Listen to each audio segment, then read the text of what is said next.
I recently revisited what I would hope at this point in time is a cult classic film, The Big Blue from 1988 by Luc Besson.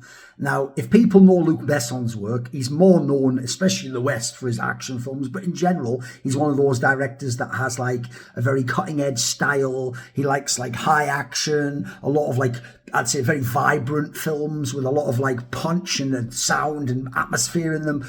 So you're thinking of things like The Fifth Element. If you've ever seen the French film Banlieue 13, whatever, fucking like District 13, it won't be District, I guess it'd be Suburb 13. It's the one where they're doing all parkour. If people have never seen that, it's just a visual feast, basically. If you enjoy the concept of parkour, check that film out. People are more aware of like his sci-fi, his big action films. Obviously, some of his films are like cop procedurals with the likes of John Reno, etc. But this film is one that is way more like an art house film. It's from the late 80s, and I'll tell you what, this movie really holds up. It's way better when I rewatched than I even thought it was the first time around. I knew it had something to it when I saw it all those decades ago, but man, this film is beautiful. Like, I actually think this is another great film. I could do a whole video series on this, exploring masculinity, certain masculine elements about life and what the experience of being a man is, like a la The Northman, another film I did a little like sort of micro review of, because I'd actually say I think this is going to be a film that might be hard to relate to or understand if you are someone whose main priorities and emphases are things like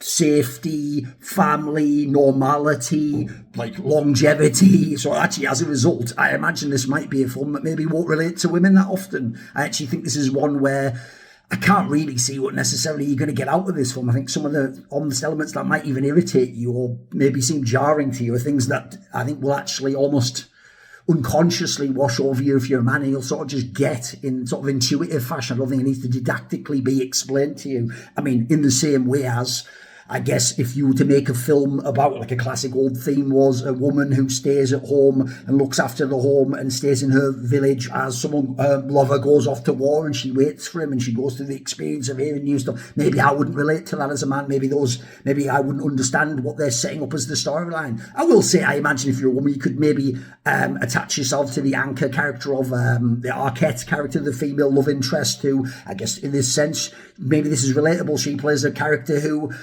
has this inability. On the one hand, she's drawn to this enigmatic but distant man, but then she also can't truly break through and sort of connect to him and speak to him on his language. And the best she can do, this is a great concept, is it's like this. I once heard someone explain in the pickup community, like, our task is not to understand women, it is to love women, to appreciate women. I would say that was what she did in this film. She didn't understand or necessarily get what this guy was about, but she loved him, and that was enough for her in the end. So what I would say is, I think this is a fabulous film if you like films about rivals. I think it's really interesting, the dynamic and how they play those rivals off, showing how they drive each other further, how really in a way they're the only people that actually understand you, hence why you will begrudgingly become friends with your rivals or have an extra level of respect. Think about things like Rush and those sorts of films where it's about like people directly going head to head. Obviously Rocky, Apollo Creed and Rocky.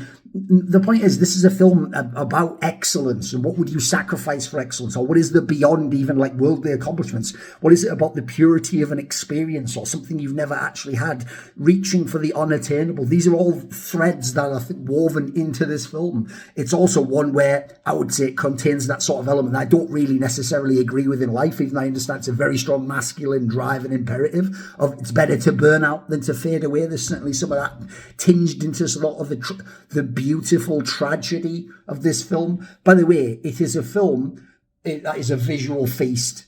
This is so aesthetically beautiful as a film. Some of these shots will absolutely stay with you forever, of water and sea and sunbeams bouncing off it and waves rolling in and then underwater. There's some really, really special shots in this film. Like, this is a film that absolutely leans into some dream logic elements, but some of these images are haunting. They will stay with you. And the feeling, the atmosphere of the film is what will stay with you more so than just the story. I mean, the shots of water, dolphins, waves, and Greece, and it's actually fantastic. I mean, there's a scene later in this film where he has a nightmare where he's underwater, which the way that is done is so cleverly shot.